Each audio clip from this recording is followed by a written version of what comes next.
আসসালামু আলাইকুম প্রিয় শিক্ষার্থী, আজকে আমরা এসেছি তোমাদের জন্য নতুন একটি ভিডিও নিয়ে। তোমরা অনেকেই আন্তর্জাতিক বিষয়াবলী নিয়ে জানতে চেয়েছিলে। যারা প্রিলি পরীক্ষার্থী, লিখিত পরীক্ষার্থী প্রত্যেকেই, বিশেষ করে যারা বিজ্ঞান বিভাগের ছাত্রছাত্রী এবং সেই সাথে কমার্স ব্যাকগ্রাউন্ড, তাদের কাছে আন্তর্জাতিক বিষয়াবলীটা অত্যন্ত জটিল একটি বিষয় মনে হয়। অনেকে এসে আমাদেরকে বলো যে আন্তর্জাতিক বিষয়াবলীর প্রিপারেশনটা আমরা কিভাবে নিব।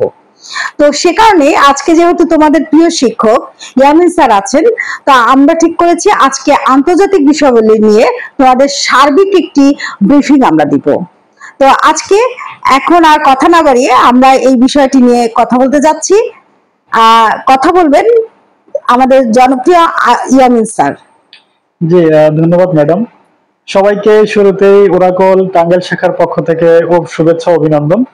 তো আজকে আমরা যে বিষয়টি নিয়ে কথা বলার জন্য এসেছি, অলরেডি ম্যাডাম বলেছেন, আন্তর্জাতিক বিষয়গুলিতে আপনারা অনেকেরই দুর্বলতা থাকে এবং সবাই চিন্তা করেন কিভাবে এই 20 নম্বরের পরীক্ষায় বিসিএস এ খুব ভালোভাবে প্রস্তুতিটা নেওয়া যায়। তো সেই জায়গা থেকে আমি যেটা বলবো, শুরুতেই আপনারা যে কাজটা করবেন সেটা হলো বিসিএস এর 10ম থেকে 46তম যে বিসিএস টি আছে, এই টোটাল 36টা বিসিএস এর আপনি প্রশ্নগুলো খুব ভালোভাবে পড়বেন। এ টু জেড কিভাবে প্রশ্ন এসেছিল, কি কি প্রশ্ন এসেছিল খুব ভালোভাবে পড়বেন, যেটা আমরা কোর্স প্ল্যানেও অ্যানালাইসিস করে দিয়েছি। এক্স্যাক্টলি।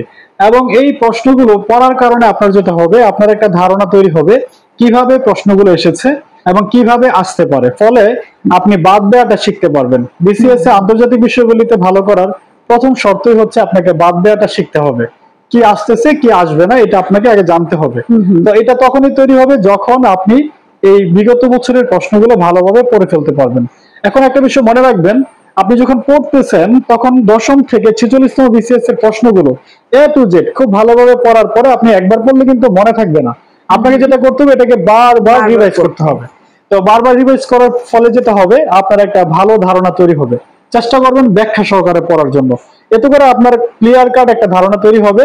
এরপরে সেকেন্ড যে কাজটা হবে সেটা হচ্ছে, আপনি অবশ্যই একটা খাতা তৈরি করবেন, একটা নোটস নেবেন। এই নোটসে আপনি দাগাবেন কি কি প্রশ্ন বেশি বেশি আসছে, কোন কোন টপিক থেকে বেশি বেশি প্রশ্নগুলো আসছে, সেই বিষয়গুলো আপনি খাতার মধ্যে নোট করবেন। তো এই ক্ষেত্রে আমি যদি কিছু উদাহরণ দেই, তাহলে আপনি দেখবেন সাম্প্রতিক বিষয়গুলি থেকে প্রশ্ন হচ্ছে। তো সাম্প্রতিক বিষয়গুলি কেমন প্রশ্ন হচ্ছে, আপনি পরীক্ষার খাতায় দেখবেন প্রশ্নতে আসতেছে এরকম। যেমন 45তম বিসিএস এ প্রশ্ন এসেছে, মার্কিন যুক্তরাষ্ট্রের 45তম প্রেসিডেন্ট কে ছিলেন? তাহলে উত্তর ছিল ডোনাল্ড ট্রাম্প। Similarity, right. আবার আপনি যদি খেয়াল করেন, সাম্প্রতিক থেকে প্রশ্ন আসছিল এইভাবে, হিটলার কবে জার্মানিতে চ্যান্সেলর নিযুক্ত হন? উত্তর ছিল 1933 সালে। এটা হচ্ছে 33তম বিসিএস এর প্রশ্ন, রাইট। তো 33তম বিসিএস এর এই যে হিটলারের প্রশ্নটা আসছে, ঠিক না? 1933 সালের প্রশ্নটা। তাহলে বোঝা যায় 100 বছর পূর্তি থেকেও কিন্তু প্রশ্ন হচ্ছে। যেমন 2017 সালে যে বিসিএসটা হয়েছিল, সেখানে আমরা দেখেছি 1917 সালে একটা বিপ্লব হয়, সেটার নাম আমরা সবাই কম বেশি জানি, সেটা হচ্ছে রুশ বিপ্লব। যেটা সোভিয়েত ইউনিয়নের আগে রাশিয়া যেটা ছিল, ওই রাশিয়াতে ভ্লাদিমির লেনিনের নেতৃত্বে বিপ্লবটা হয়েছিল। এবং ওই বিপ্লবের 100 বছর পূর্তি হয় 2017 সালে। এবং এই লেনিন সারা জীবন পুঁজিবাদকে ঘৃণা করতেন এবং তিনি বলতেন পুঁজিবাদ হলো সাম্রাজ্যবাদের সর্বোচ্চ পর্যায়। তো এই উক্তিটাই আসছিল, পুঁজিবাদ হলো সাম্রাজ্যবাদের সর্বোচ্চ পর্যায়। উক্তিটি কার? উত্তর ছিল ভ্লাদিমির লেনিনের উক্তি। তাহলে বোঝা যায় 100 বছর পূর্তি থেকেও প্রশ্ন হতে পারে। এখন কোশ্চেন ইজ, আপনি এই পূর্তিগুলো বুঝবেন কিভাবে? যেমন আপনি দেখবেন 50 বছর পূর্তি, যেমন আপনি বাংলাদেশ অ্যাফেয়ার্স আপনি পেয়েছিলেন, তমুদ্দিন মজলিসের প্রতিষ্ঠাতা ছিলেন কে? অধ্যাপক আবুল কাশেম। কারণ 1948 সালে এটা হয়েছিল, এই তমুদ্দিন মজলিস 47 সালে তৈরি হয়। 48 সাল থেকে আপনি দেখবেন এখান থেকে কার্যক্রমটা শুরু হয়। এবং আমরা দেখেছি 47 সাল থেকে একেবারে 2022 সাল, এই যে 50 বছরের একটা সময়, এই গ্যাপের জায়গা থেকে 45তম বিসিএস এ প্রশ্নটা এসেছিল। বুঝতে পেরেছেন? তাহলে বোঝা যায় পূর্তি থেকেও কিন্তু প্রশ্ন হতে পারে। এবং আপনি দেখবেন যেমন 1948 সালে যে ঘটনাগুলো ছিল, যেমন GATT, general agreement on tariff and trade যেটা ছিল, তো সেখানে এই গ্যাট, এইটার বর্তমান নাম হচ্ছে ডব্লিউটিও, এইটারও 75 বছর পূর্তি হয়। তো সেখান থেকে প্রশ্ন আসে। তাহলে বোঝা যায় পূর্তিগুলো খুবই জরুরি। 25 বছর পূর্তি, 50 বছর পূর্তি, 60 বছর পূর্তি, 75 বছর পূর্তি, 100 বছর পূর্তি, 200 বছর পূর্তি। তাহলে এই পূর্তিগুলো থেকে আপনাকে প্রশ্ন করতে পারে। এবার আসেন বিসিএস আন্তর্জাতিক বিষয়গুলিতে আপনি আরো কয়েকটা বিষয় খেয়াল করলে দেখবেন, প্রতি বছর কিছু দেশ থেকে প্রশ্ন হবেই, মাস্ট। সেই দেশগুলোর নাম কি? যেমন আপনি পাবেন মার্কিন যুক্তরাষ্ট্র। মার্কিন যুক্তরাষ্ট্র থেকে প্রতিটা বিসিএস এ প্রশ্ন হচ্ছে। আপনি সাথে পাবেন ভারতকে, আপনি সাথে পাবেন চীনকে, জাপানকে পেতে পারেন, ঠিক না? অথবা বাংলাদেশকে রিলেট করে প্রশ্ন হতে পারে। বাংলাদেশ যদি কোনো আন্তর্জাতিক সংগঠনে 50 বছর বা 75 বছর বা 60 বছর পূর্তি হয়ে যায় ওই সদস্যপদ পাওয়ার, সেখান থেকে প্রশ্ন হতে পারে। যেমন সর্বশেষ যে 46তম বিসিএস হয়ে গেল, সেই বিসিএস এ একটা প্রশ্ন আসছে, বাংলাদেশ কবে আন্তর্জাতিক শ্রম সংস্থার সদস্যপদ লাভ করে? এটা ছিল 1972 সালে। তাহলে বোঝা যায় এই পূর্তিগুলো খুবই জরুরি। এবার আসেন, এই দেশগুলো পড়ার পাশাপাশি আপনি যদি একটু খেয়াল করেন তাহলে দেখবেন জাতিসংঘ থেকে প্রত্যেকটা বিসিএস এ প্রশ্ন হচ্ছে। যেমন 46তম বিসিএস এ প্রশ্ন আসছে, জাতিসংঘের আন্তর্জাতিক ন্যায় বিচার আদালতের সভাপতির মেয়াদ কত বছর? সভাপতি কিন্তু বলছে, এটার উত্তর হচ্ছে 3 বছর। খেয়াল করেন 45তম বিসিএস এ প্রশ্ন আসছে, জাতিসংঘের সাধারণ পরিষদের নিয়মিত সভা বসে কবে? উত্তর ছিল সেপ্টেম্বর মাসের 3য় মঙ্গলবার।